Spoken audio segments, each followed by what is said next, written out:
Olá, estudante, seja muito bem-vindo à semana de eventos aqui no Qualis Concursos, focada na prova da Receita Federal. Você deve estar acompanhando aí as últimas notícias relativas à iminente autorização dos concursos para auditor fiscal e analista tributário da Receita Federal, com muitas vagas. E nós aqui do Qualis Concursos, que temos como foco principal os concursos da área fiscal, estamos fazendo aqui uma semana de eventos para você focada nas provas da Receita Federal que nós vamos ter aí. Nós vamos ter eventos com 4 professores auditores fiscais, eu sou o professor Eduardo Nilman, estou fazendo o primeiro evento aqui da semana, depois teremos a professora Sônia Ascioli, de Direito Empresarial, na quarta-feira o professor Alexandre Ogata vai trazer um tema muito interessante para você de contabilidade avançada, e na quinta-feira teremos o professor Gustavo Musi. Legal? Esse meu evento aqui é focado na matéria mais difícil, todo mundo diz assim, né, do concurso da Receita Federal, que é legislação tributária federal. E dentro de legislação tributária federal, os pontos mais difíceis são do imposto de renda da pessoa jurídica. Então nós vamos fazer o nosso evento sobre o IRPJ, e o tema desse nosso evento aqui se refere, né, aos regimes de tributação do IRPJ, ou seja, as sistemáticas de apuração da base de cálculo do imposto de renda na legislação da pessoa jurídica do IRPJ. Muito bem, então aí está o tema da nossa aula. E aí, nós vamos trazer aqui, né, os regimes de tributação do IRPJ, e nós vamos então começar a nossa aula vendo que temos 4 regimes de tributação para o IRPJ. Nós temos o primeiro regime do lucro real. No regime do lucro real, a base de cálculo do imposto de renda é apurada com base na escrituração contábil da pessoa jurídica. O lucro real é o regime padrão para apuração da base de cálculo do imposto de renda. No lucro real, a base de cálculo do imposto de renda tem como ponto de partida o lucro líquido constante da contabilidade. Legal? Esse é o primeiro regime, é o regime do lucro real. O segundo regime de tributação que nós temos na legislação do imposto de renda é o regime do lucro presumido. O regime do lucro presumido é um regime simplificado de apuração da base de cálculo do imposto de renda. No lucro presumido, em vez de partirmos do lucro líquido contábil para apurarmos a base de cálculo do imposto de renda, no lucro presumido nós partirmos da receita oferida pela empresa e aí calculamos sobre essa receita o seu lucro estimado, o seu lucro líquido contábil estimado, e a partir daí calculamos a base de cálculo do imposto de renda. Veja que na sistemática do lucro presumido, como não partimos do lucro líquido contábil e sim da receita da empresa, é muito mais fácil tanto para o contribuinte apurar o lucro presumido, quanto para o fisco fiscalizar se o lucro presumido está correto.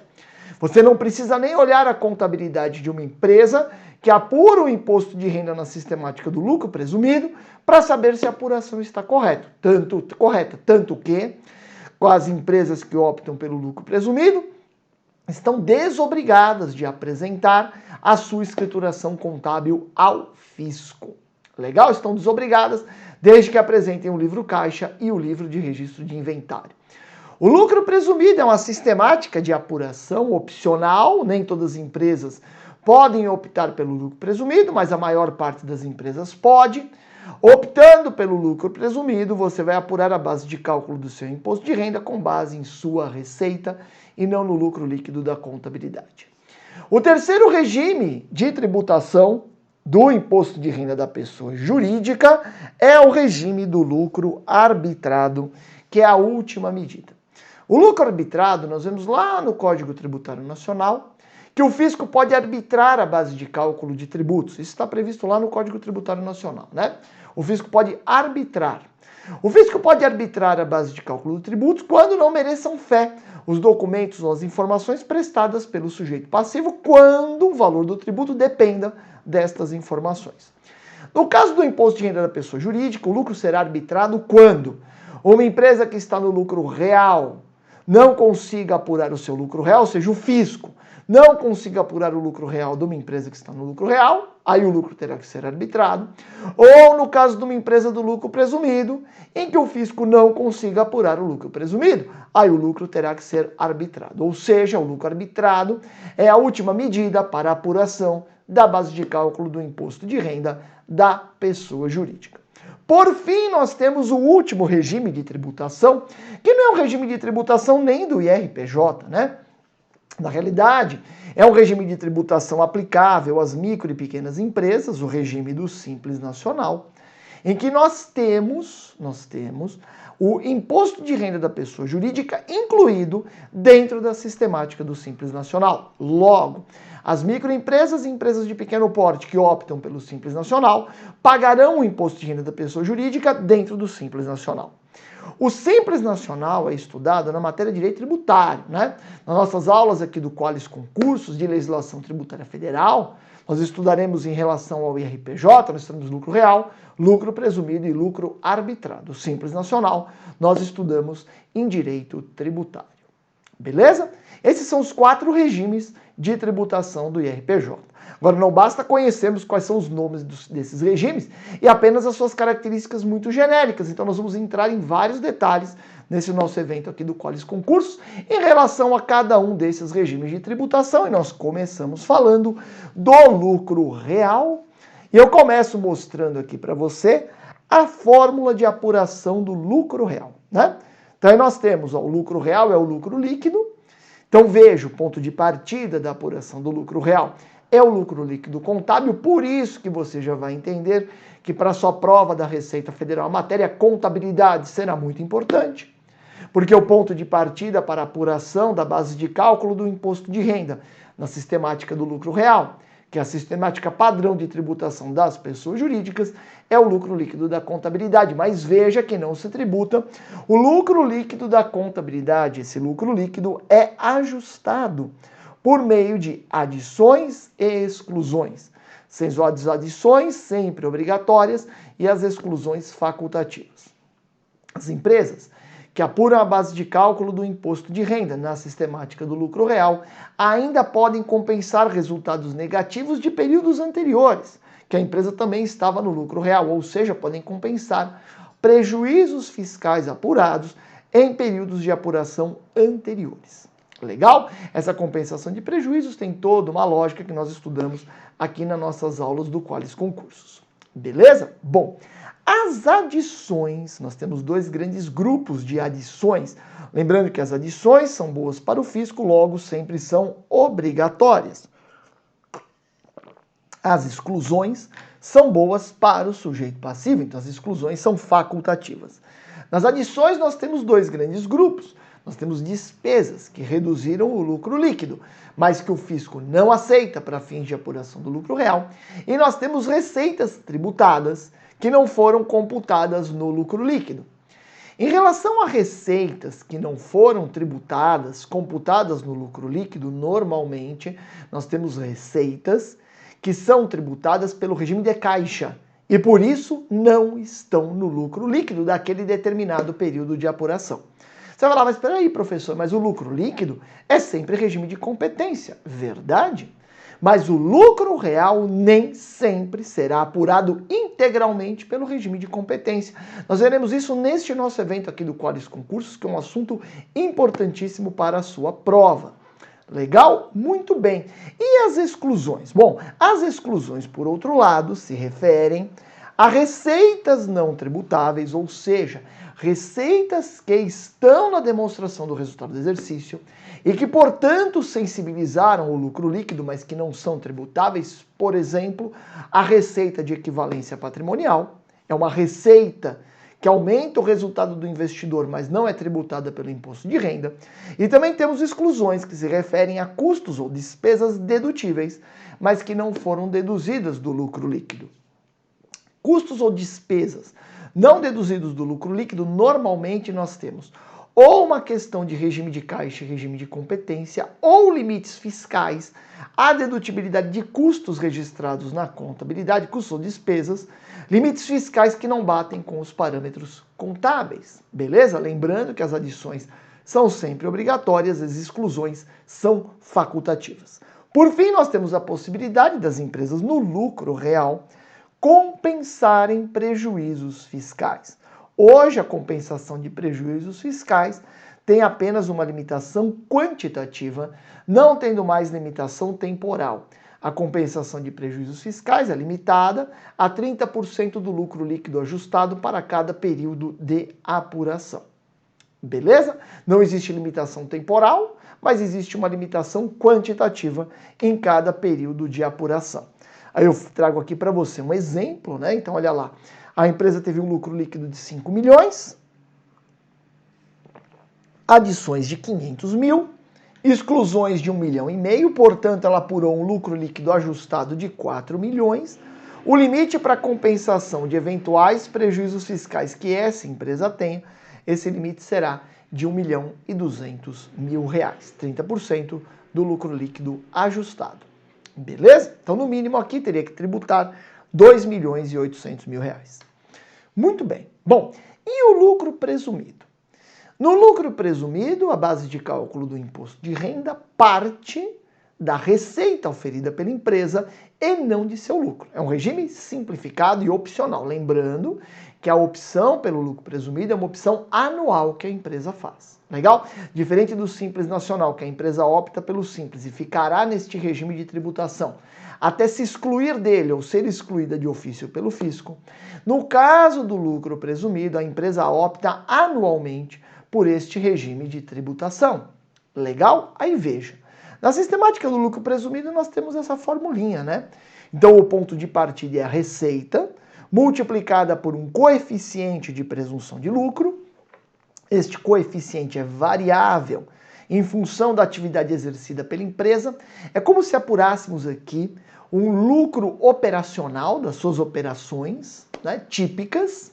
Agora, a empresa não vive só de operações típicas, por isso que o lucro presumido não se resume a você pegar a receita bruta da empresa e aplicar no coeficiente de presunção de lucro, porque a empresa pode ter outras receitas e outros ganhos, por isso nós temos uma segunda parcela aqui, que são os outros ganhos. Por exemplo, a empresa tem um imóvel alugado que não está no seu objeto social, ou a empresa vendeu algum bem do seu ativo fixo e teve um lucro nesta operação.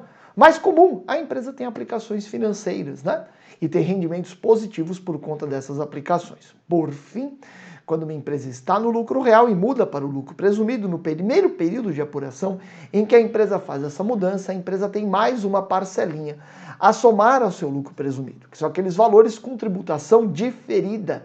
São valores que na sistemática do lucro real estavam sendo controlados para a tributação no futuro. Quando a empresa sai do lucro real, não terá mais esse controle de tributação no futuro e, portanto, tem que tributar integralmente no primeiro período de apuração. Beleza? Lembrando que o lucro presumido, como eu já falei para você, é uma opção anual que pode ser feita por algumas empresas. Já trago aqui para você a relação das empresas que obrigatoriamente estão no lucro real, ou seja, aquelas que não podem optar pelo lucro presumido. Todas as empresas que não são obrigatoriamente do lucro real podem optar pelo lucro presumido. Vamos ver a relação das empresas que necessariamente apuram a base de cálculo do imposto de renda na sistemática do lucro real. O primeiro caso é empresas a partir de um certo porte. Esse porte é determinado em função do faturamento. Veja, ficam obrigadas à apuração do lucro real as pessoas jurídicas, inciso 1, cuja receita total no ano calendário anterior seja superior ao limite de 78 milhões de reais ou proporcional ao número de meses do período, quando inferior a 12 meses. Beleza? Então, quando a empresa vai ao lucro presumido, ela tem como parâmetro sua receita total do ano anterior. Se no ano anterior a empresa trabalhou os 12 meses, o seu limite aí se ela trabalhou os 12 meses, o seu limite é 78 milhões de reais. No caso da empresa não ter trabalhado os 12 meses do ano anterior, por exemplo, a empresa começou suas atividades em julho, o limite será calculado por mês. Qual é o limite mensal de faturamento? 6 milhões e meio. Então, se a empresa trabalhou 6 meses só do ano anterior, o limite de faturamento será 39 milhões de reais. A empresa pode optar pelo lucro presumido no próprio primeiro ano de sua constituição. Só que nesse caso a empresa ela opta pelo presumido no risco, porque ela não sabe quanto vai ser o faturamento do seu primeiro ano. Então, quando a empresa opta pelo lucro presumido no primeiro ano, né, no ano de sua constituição, a empresa faz uma opção no escuro, porque se ela estourar o limite de faturamento proporcional no próprio ano da sua constituição, ela terá que apurar o lucro real deste primeiro ano de sua constituição, sendo que os recolhimentos feitos na sistemática do lucro presumido serão aproveitados. Beleza? Então, primeiro tipo de empresa que está submetido ao lucro real, obrigatoriamente, são as empresas a partir de um certo porte. Esse porte é definido pelo faturamento.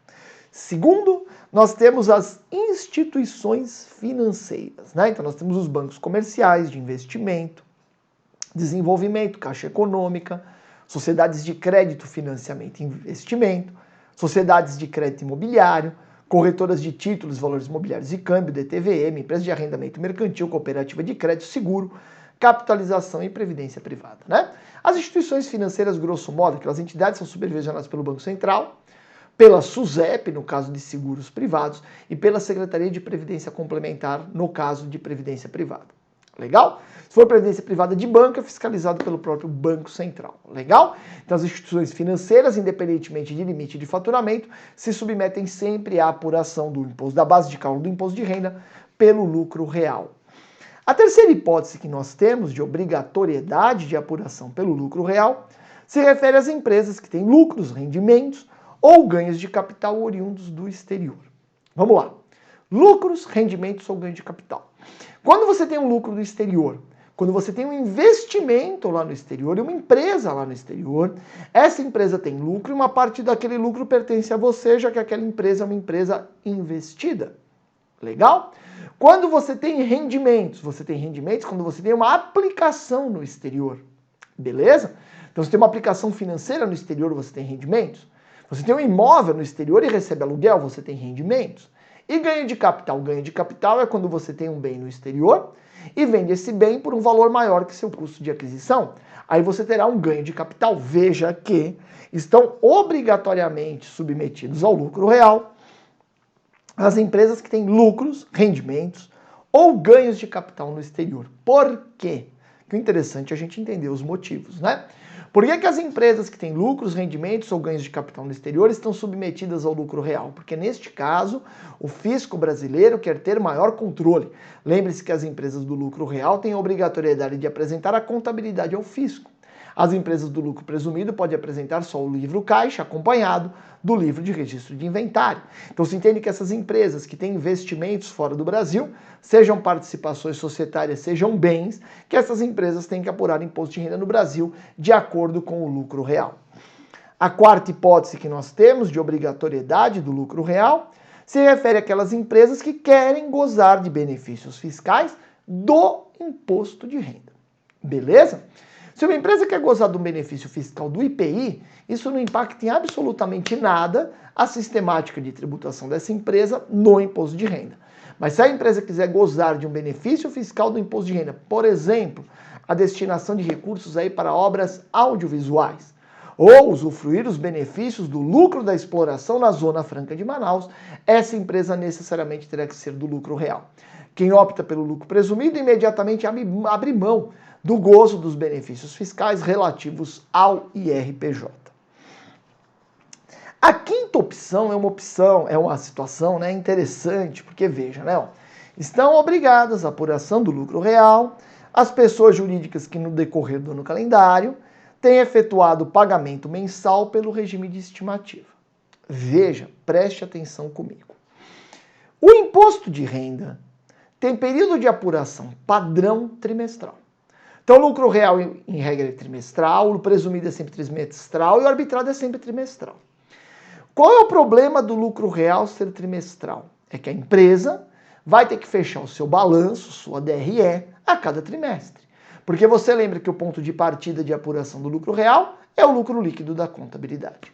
Isso pode ser custoso para as empresas. Por conta disso, a legislação do imposto de renda permite que as empresas que estão no lucro real optem pelo período de apuração anual. Então, se você está no lucro real, seja porque você é obrigado a estar no lucro real, ou porque você não optou pelo presumido, podia optar e não optou. Você está no lucro real, você pode optar por estar no lucro real anual. Todo mundo que está no lucro real pode optar pelo lucro real anual. Como que você opta pelo lucro real anual? Pagando a estimativa de imposto de renda, que é uma antecipação compensável, relativa ao mês de janeiro. Veja, se você fez a opção pelo lucro real anual, obviamente você está no lucro real. Compreendeu? Beleza? Ah, professor, e como que eu opto pelo presumido? A opção pelo lucro presumido é materializada pelo pagamento do imposto de renda do primeiro trimestre do ano na sistemática do lucro presumido. Você indica o que você está pagando para a Receita Federal por meio de um código de recolhimento indicado na guia de recolhimento que se chama DARF. Legal? Se você pagar um DARF dizendo estimativa de RPJ do mês de janeiro, você está optando pelo lucro real anual e, portanto, você será do lucro real. Se você pagar lá no mês de abril o valor do imposto de renda relativo ao primeiro trimestre do ano e indicar que esse recolhimento é relativo ao lucro presumido do primeiro trimestre, você está optando pelo lucro presumido. Beleza? Então veja que essa obrigatoriedade de estar no lucro real, para quem paga a estimativa, é uma obrigatoriedade, mas porque o contribuinte quis, né? Porque ele pagou a estimativa. Tranquilo? Beleza? A sexta obrigatoriedade de apuração do lucro real, né, na legislação do imposto de renda, se refere às empresas de factoring. São aquelas empresas que exploram atividades, né, de prestação cumulativa e contínua, de serviços de assessoria creditícia, mercadológica, gestão de crédito e, por fim, né, muito importante, a compra de direitos creditórios. Veja, as empresas de factoring não são instituições financeiras. Por quê? Porque as empresas de factoring lidam com recursos próprios, elas não fazem captação, elas não lidam com recursos de terceiros. Muito bem, a sétima hipótese que nós temos de obrigatoriedade de apuração pelo lucro real se refere às empresas que exploram as atividades de securitização de créditos imobiliários, financeiros e do agronegócio. O que é a securitização? É uma atividade em que você pega um certo volume de créditos que você tem, empacota esses créditos, vende um título com lastro nesses créditos. Essa atividade de você extrair títulos em cima de recebíveis que você tem se chama securitização. Essas atividades de securitização são totalmente regradas, o Banco Central participa disso. É uma atividade sensível porque toca aí ao sistema financeiro e por conta disso, apesar de não serem instituições financeiras, essas sociedades que realizam securitização de créditos, elas estão obrigadas ao lucro real. A oitava hipótese que nós temos de obrigatoriedade pelo lucro real se refere às sociedades de propósito específico formadas por microempresas e empresas de pequeno porte. Se formos à Lei Complementar 123 de 2006, que é a lei que rege o Simples Nacional em nosso país, veremos que atualmente é permitido que microempresas e empresas de pequeno porte constituam sociedades para desempenho de uma atividade específica. É uma sociedade de propósito específico cujos seus sócios são empresas optantes do Simples Nacional. Legal? Para ter controle sobre essas sociedades, a legislação tributária federal estabelece que as SPEs, constituídas por meio de empresas optantes do Simples Nacional, que essas SPEs sejam obrigatoriamente tributadas na sistemática do lucro real. Por fim, também estão obrigatoriamente na sistemática do lucro real as empresas que emitem ações aí nos termos do artigo 16 da Lei 13.043, são empresas de porte menor que têm elevada governança corporativa. Esses são os requisitos estabelecidos, né, o segmento da Bovespa, como forma de estimular as empresas de um porte menor a terem uma boa governança corporativa, e a legislação do imposto de renda falou, já que vai ter uma boa governança corporativa, vamos tributar aí pelo lucro real, já que essas empresas terão elevados controles e o lucro real não vai causar nenhum prejuízo para elas. Beleza? Estas são as empresas obrigadas ao lucro real. Todas as demais podem optar pelo lucro presumido. Bom, o terceiro regime de tributação é o lucro arbitrado. E aí já fica uma pergunta aí para você. Quando é cabível o lucro arbitrado? Bom, o lucro arbitrado, você já sabe, em linhas gerais, é cabível quando a empresa está no lucro real e não dá para apurar o lucro real, ou quando a empresa está no presumido e não dá para apurar o seu lucro presumido. Agora, nós temos na legislação do imposto de renda um rol de situações, inúmeros clausos, né, uma relação exaustiva, de hipótese em que cabe o arbitramento do lucro. Vamos a elas. Olha lá, o imposto devido trimestralmente no decorrer do ano calendário será determinado com base nos critérios do lucro arbitrado quando, primeira hipótese, o contribuinte obrigado à tributação com base no lucro real não mantiver escrituração nas formas das leis comerciais e fiscais ou deixar de elaborar as demonstrações financeiras exigidas pela legislação fiscal. Veja, se a empresa é do lucro real e ela não tiver contabilidade, é óbvio que não vai dar para apurar o seu lucro líquido. Se não dá para apurar o lucro líquido, não dá para apurar o lucro real. Se não dá para apurar o lucro real, é caso de arbitramento do lucro. Tranquilo? Beleza. Segunda hipótese, o contribuinte não escriturar ou deixar de apresentar à autoridade tributária os livros ou registros auxiliares de que trata o parágrafo 2º do artigo 8º do Decreto-Lei 1598, que é a norma mais importante no imposto de renda no Brasil, né? Então, se a empresa não escritura, por exemplo, ela é do lucro real, não escritura o livro de apuração do lucro real, não tem como manter essa empresa no lucro real. Se a empresa elabora sua contabilidade com apoio de livros auxiliares, isso é permitido, e não mostra esses livros auxiliares para o fisco, não tem como o fisco apurar adequadamente o lucro real. Beleza? Seguimos. Terceira hipótese, a escrituração, que estiver obrigado o contribuinte revelar evidentes indícios de fraudes ou contiver vícios, erros ou deficiências que a tornem imprestável para, primeira hipótese, identificar a movimentação financeira, inclusive a bancária. Veja, aqui fala-se escrituração, aqui está obrigado o contribuinte. Lembre-se que as empresas do lucro real estão obrigadas à contabilidade, a mostrar a contabilidade ao fisco. Já as empresas do lucro presumido estão obrigadas a apresentar a contabilidade ou o livro caixa. Tranquilo? Então essa primeira hipótese aqui é muito importante para as empresas do lucro presumido. Porque a empresa do lucro presumido, olha a segunda hipótese, a escrituração imprestável para determinar o lucro real. A segunda hipótese só vale para as empresas do lucro real. A primeira hipótese, né, escrituração imprestável para identificar a efetiva movimentação financeira, inclusive a bancária, é uma hipótese direcionada às empresas que optaram pelo lucro presumido. Não que ela não se aplique para o lucro real, só que se a escrituração da empresa, do lucro real, é imprestável para se apurar a movimentação financeira, inclusive a bancária, logo ela é imprestável para o lucro real. Entendeu? Então essa primeira hipótese, a da linha A, é muito relevante para permitir o arbitramento das empresas do lucro presumido quando a escrituração desta empresa do presumido, que vai ser o livro caixa, ela pode apresentar a contabilidade, mas tem a opção do livro caixa, não seja suficiente para se apurar a sua efetiva movimentação financeira. Quarta hipótese é a hipótese em que o contribuinte deixa de apresentar, aliás, à autoridade tributária os livros e documentos da escrituração comercial e fiscal ou o livro caixa, né? Então veja, eu vou arbitrar o lucro de uma empresa do lucro real quando ela não faz a contabilidade. Quando faz a contabilidade é imprestável, ou quando ela faz a contabilidade não é imprestável, mas não mostra para o fisco. Beleza? E no lucro presumido, quando eu vou arbitrar? Bom, quando a empresa do presumido não faz a contabilidade nem o caixa, ou faz a contabilidade ou o caixa, mas eles são imprestáveis, ou fez o caixa e a contabilidade, são bons, mas não mostra para o fisco. Beleza? Por isso que aqui consta, como hipótese de arbitramento, deixar de apresentar à autoridade tributária o livro caixa. Essa última hipótese é apenas para as empresas tributadas pelo lucro presumido. A quarta hipótese de arbitramento é uma hipótese muito importante. Olha lá.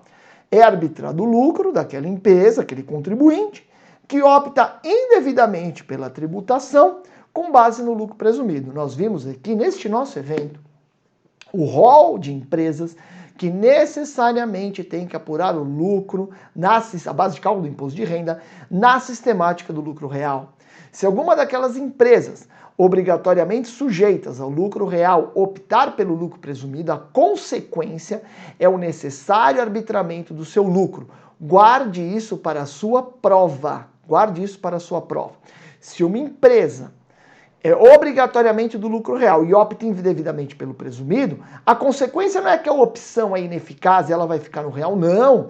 Se uma empresa obrigatoriamente tributada pelo lucro real fizer a opção pelo lucro presumido, a consequência disso é o necessário arbitramento do seu lucro. Beleza? A sexta hipótese que nós temos de arbitramento do lucro se refere ao comissário ou representante de PJ estrangeira que deixa de escriturar e apurar o lucro da sua atividade separadamente do lucro do comitente residente ou domiciliado no exterior. O que é isso? Alguém no exterior, um residente no exterior, pode ser uma pessoa física ou jurídica, contrata alguém no Brasil para realizar negócios em seu nome. É o contrato de comissão ou de representação. Isso é plenamente permitido em nosso direito. O comitente lá no exterior é contribuinte do IRPJ no Brasil, se ele for uma pessoa jurídica. O comissário que está aqui no Brasil é responsável tributário em relação ao tributo devido pelo comitente, já que ele administra os negócios do comitente em nosso país. Beleza? O comissário tem que escriturar as operações realizadas pelo comitente de forma separada, apartada das operações por ele realizadas.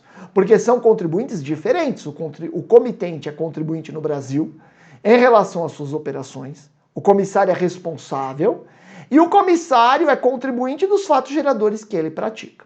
Se fizer uma miscelânea e essa escrituração não estiver separada, não sobrará para o fisco alternativa a não ser arbitrar o lucro do comitente, né, do comissário ou representante que está aqui no Brasil.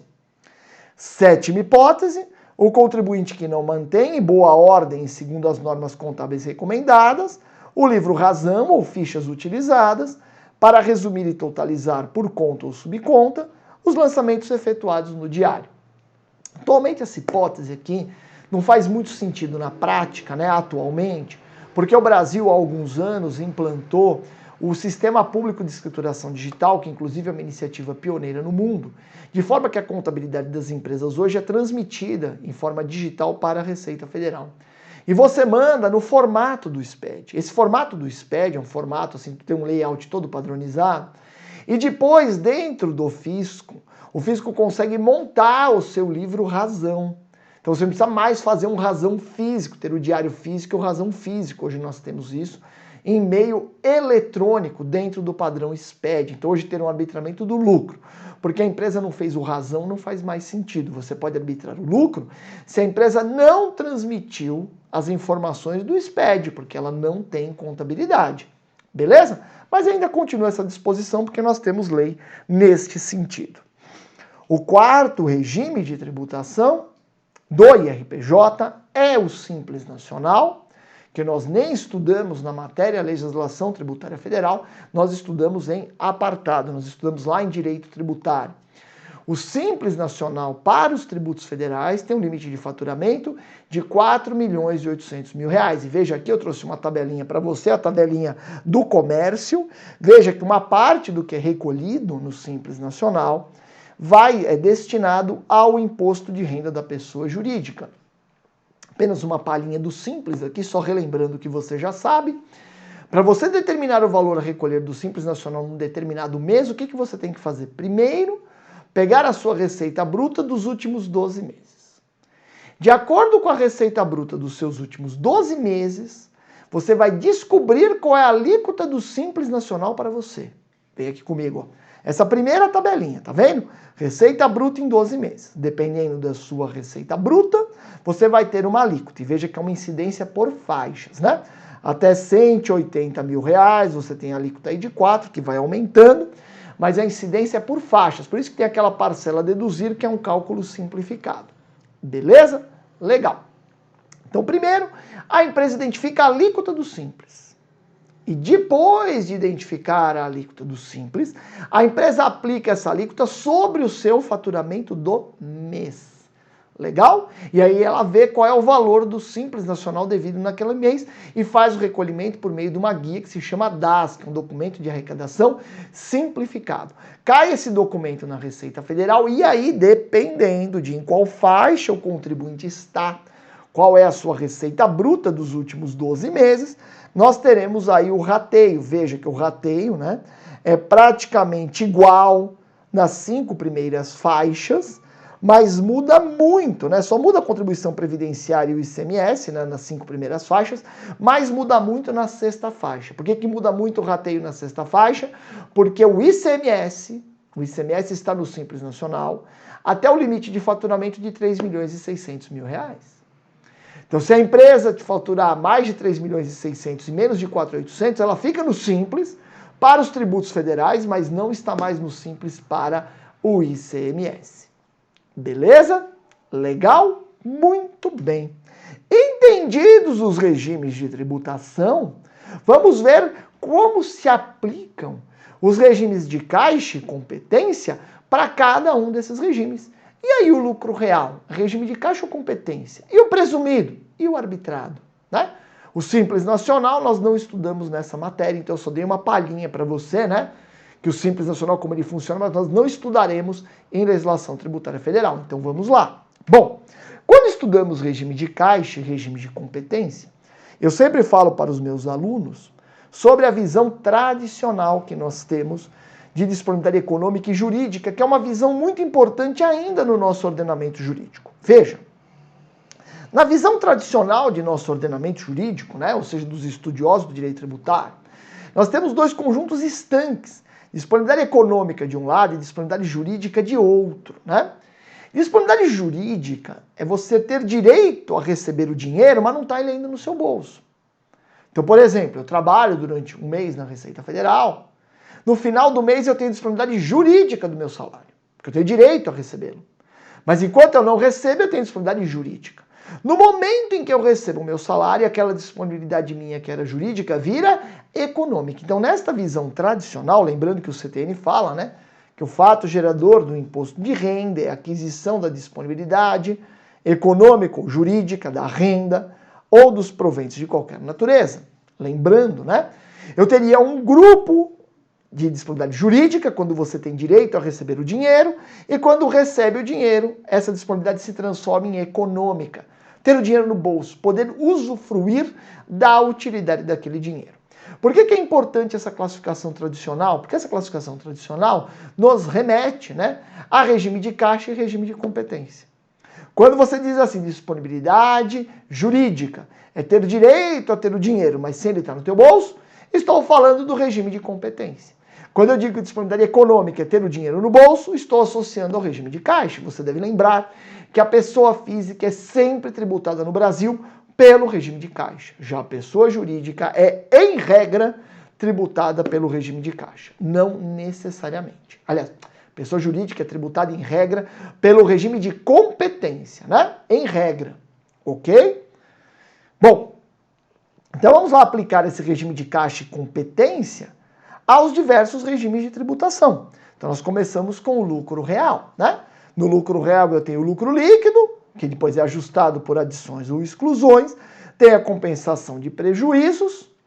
Você sabe que o lucro líquido da contabilidade sempre será apurado pelo regime de competência. Então, na sistemática do lucro real vigora o princípio do regime da competência, mas em 4 situações pontuais, a legislação do imposto de renda da pessoa jurídica no lucro real prevê que a tributação pode ser pelo regime de caixa, beleza? Então, o regime de competência, que é o padrão aqui para o lucro real, não é, deixa eu só voltar aqui, não é sempre que nós teremos a tributação pelo regime de competência no lucro real. Existem algumas hipóteses que nós temos o regime de caixa. Quais são elas? Vamos estudar na sequência. Atividade imobiliária, variações cambiais, títulos e créditos e dívidas também vinculados à moeda estrangeira ou à variação de índices. Nós temos ganhos de capital de longo prazo em vendas do bem e do não circulante e receitas relativas, né, e ganhos decorrentes de contratos de longo prazo com o governo. São as 4 situações em que nós temos alguma aplicação de regime de caixa para tributação na sistemática do lucro real. Vamos começar com a atividade imobiliária. Olha lá. Então, atividade imobiliária eu posso ter primeiro a comercialização de unidades concluídas. Então eu construí a unidade e vendi ela depois de concluída. Qual é o momento da tributação? Bom, se a venda for à vista de uma unidade concluída, diz o regulamento do imposto de renda que a tributação é no momento da contratação da venda. É quase um regime de competência. Por que não é regime de competência 100%? Porque quando você contrata a venda, você não imediatamente está entregando o imóvel. Beleza? Você pode entregar o imóvel no momento imediatamente posterior, mas na contratação da venda, pode ser que você não entregue o imóvel de imediato, ainda que ele já esteja pronto. Por isso que dizer que na venda à vista de unidade concluída, a tributação é no momento da contratação, é quase um regime de competência. Beleza? Legal. Agora, e se eu tiver a venda a prazo de uma unidade concluída? Se eu tiver a venda a prazo de uma unidade concluída, a tributação continua sendo na contratação da venda. Então, eu tributaria naquele quase regime de competência, mas veja que há a opção de tributar o lucro conforme o recebimento das parcelas. Então, veja, em atividade imobiliária, vendas a prazo, é possível se tributar o ganho de uma venda a prazo de unidade imobiliária concluída pelo regime de caixa. É uma opção realizada pela empresa imobiliária. Beleza? Então ela vai ter na sua contabilidade o seu lucro líquido pelo regime de competência. Ela vai ajustar no livro de apuração do lucro real para tributar o seu lucro na venda de unidade imobiliária já concluída, a venda a prazo, apenas quando do recebimento das parcelas. Legal? E se estivermos falando de unidades não concluídas? Bom, se estivermos falando de unidades não concluídas e a venda for à vista, a tributação é na contratação da venda. Porque em unidade imobiliária a ideia é assim, se o dinheiro está com quem vendeu, tributa. Esta é a ideia, ok? Então é uma unidade não concluída, mas que já foi feita a venda e já foi recebida a grana. Então vai tributar já porque recebeu a grana, mas veja, quem recebeu essa grana está recebendo antes de incorrer nos custos, porque não construiu o imóvel ainda. Logo, quem recebe a grana de uma venda numa unidade imobiliária que ainda não foi construída, vai ter receita e ainda não tem todos os custos. Então, o que permite a legislação do imposto de renda é que esta empresa faz a venda à vista de uma unidade imobiliária ainda não concluída, que essa empresa estime, que essa empresa orce o custo para terminar a construção.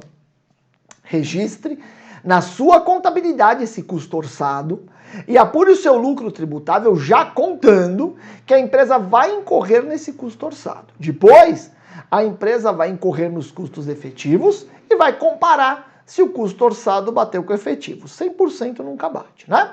Se o custo orçado for menor do que o efetivo, a empresa vai sobrar um créditozinho, ela pagou tributo maior. Se o crédito orçado for maior do que o efetivo, a empresa vai ter que pagar uma diferença de imposto de renda. Beleza? Veja que aqui a empresa não pode tributar por regime de competência, não. Esperar entregar a unidade e tributar, não. Se a venda é à vista, já tributa no momento da contratação da venda. Agora, se eu estiver uma venda a prazo de unidade não concluída, o que pode fazer? A mesma coisa, né? O momento de tributação é a contratação da venda, com a possibilidade de apropriação do custo orçado, mas aí vai poder optar para diferir a tributação conforme os recebimentos, entendeu? Então, quando estamos falando de atividade imobiliária, a regra de tributação está muito mais próxima do regime de caixa, entendeu? Porque quando a venda é à vista, se tributa no momento da contratação, que é o momento que está recebendo a grana, beleza? E quando a venda é a prazo, se tributa no momento da contratação, mas se permite diferir o tributo conforme o recebimento das parcelas. Tranquilo? Beleza. O segundo ganho, né? Ou também despesa, que segue o regime de caixa para fins de tributação, e aqui o regime de caixa é em regra, né? Se refere às variações monetárias, notadamente variações cambiais. Veja aqui o artigo 407. As variações monetárias dos direitos de crédito e das obrigações do contribuinte em função da taxa de câmbio serão considerados, para efeito de determinação da base de cálculo do IR e do lucro da exploração, serão considerados quando da liquidação da correspondente operação. Portanto, variações cambiais são tributadas em regra, têm os seus efeitos tributários em regra, pelo regime de caixa. Agora, opcionalmente, se o contribuinte quiser, pode ter os efeitos tributários das variações cambiais segundo o regime de competência. Então, variações cambiais são em regra, tributadas e dedutíveis com base no regime de caixa, mas opcionalmente, opção anual, feita até o fim do mês de janeiro, anualmente você pode optar por ter os efeitos tributários das variações cambiais pelo regime de competência. Olha lá o parágrafo 1º. A opção da pessoa jurídica, as variações monetárias poderão ser consideradas na determinação da base de cálculo, de acordo com o regime de competência, sendo que esta opção será aplicada a todo ano calendário, e a partir do ano de 2011, né, se deu maior concretude, se cercou mais dessa opção para dizer quando essa opção deve ser feita. Olha lá o inciso 1, né? O direito de efetuar essa opção pelo regime de competência de que trata o parágrafo 1º, somente pode ser exercido no mês de janeiro, e essa opção é irretratável, sendo possível alterá-la em apenas uma situação pontual, quando ocorre elevada oscilação da taxa de câmbio. E essa elevada oscilação tem que ser reconhecida pelo Ministério da Economia. Beleza? Ok? Então temos lá, né, ó, o regime normal de tributação das variações cambiais é o regime de caixa, o regime opcional de tributação é o regime de competência, sendo que para você estar no regime de competência para fins de consideração dos efeitos tributários das variações cambiais, você tem que fazer uma opção irretratável anual em janeiro, com uma possibilidade de reversão apenas se houver elevada oscilação do câmbio. Se fala que é uma opção irretratável porque você não pode se retratar dela do seu bel prazer. Você só vai poder se retratar dessa opção se durante o ano houver uma elevada oscilação da taxa de câmbio reconhecida pelo Ministério da Economia. Ok? A próxima situação em que nós temos a possibilidade de tributação, segundo o regime de caixa, se refere ao ganho de capital de longo prazo com bem do ativo não circulante. Olha o artigo 503.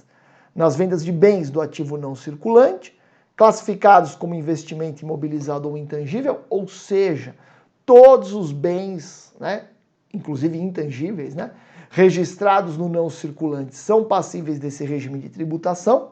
Então, nas vendas dos bens do ativo não circulante, para recebimento do preço, no todo ou em parte, após o término do ano calendário seguinte ao da contratação, ou seja, um ganho de capital de longo prazo, o contribuinte poderá, para fins de determinar o lucro real, reconhecer o lucro na proporção da parcela do preço recebida em cada período de apuração.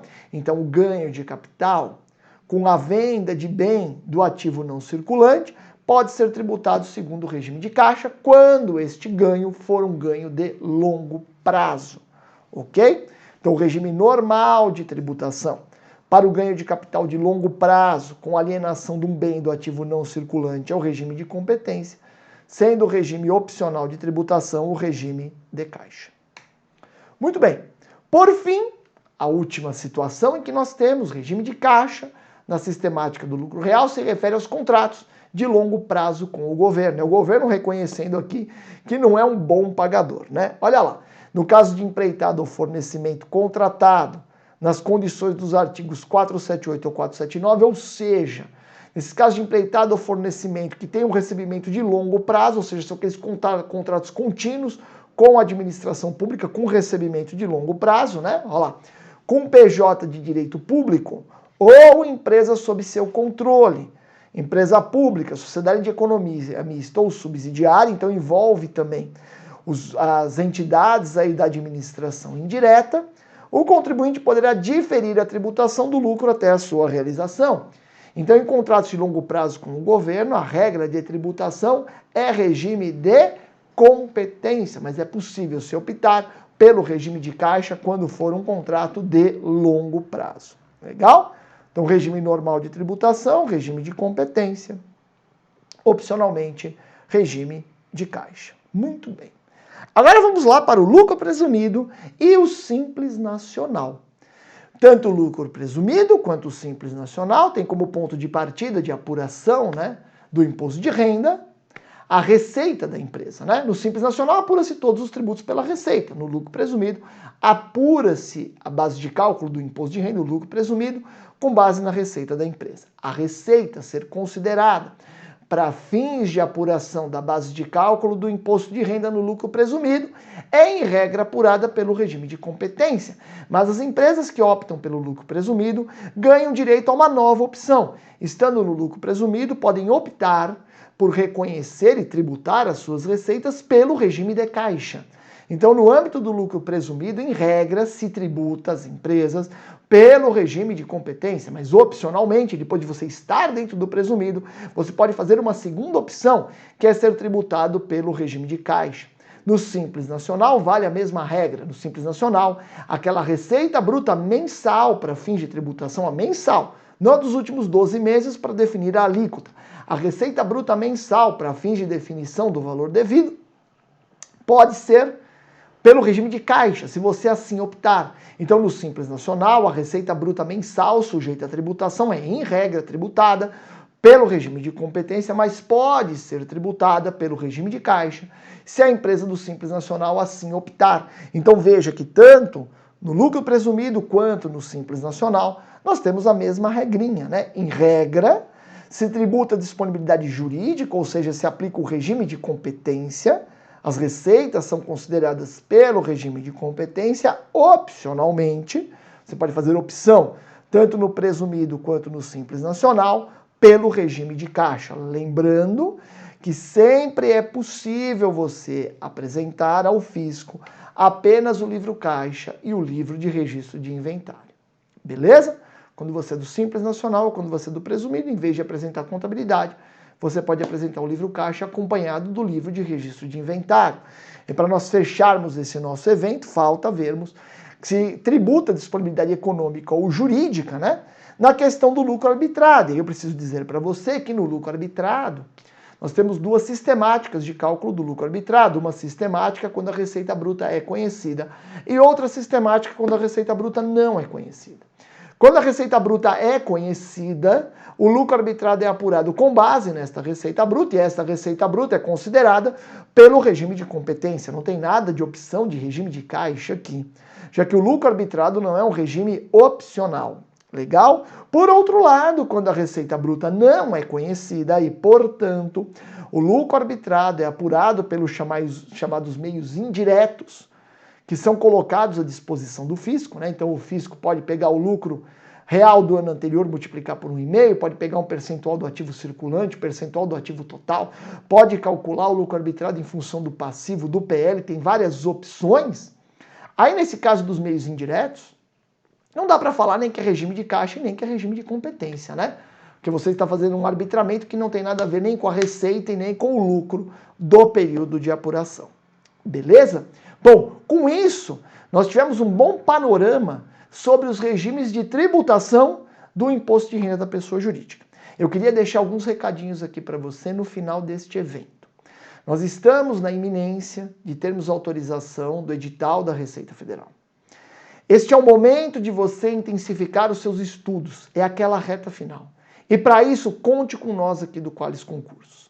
Nós temos o PAI, acabamos de lançar o PAI, né? O Programa de Acompanhamento Individual, para aprovar você aí na prova da Receita Federal, se você já está estudando há um tempo e entende que precisa de um direcionamento nesta reta final. Se você não está estudando há tanto tempo, venha adquirir os nossos cursos aqui no Qualis Concursos, que abordam as matérias aí que caem na Receita Federal. Nós temos muitas matérias avulsas, que é bem interessante para você fazer a sua preparação, né, de acordo com as necessidades que você verifica. Beleza? Contem sempre conosco e não deixe de aproveitar essa semana aqui do eventos do Qualis Concursos. Você terá excelentes aulas que vão colaborar aí com a sua aprovação. Um abraço para todos vocês, bons estudos e até o nosso próximo encontro.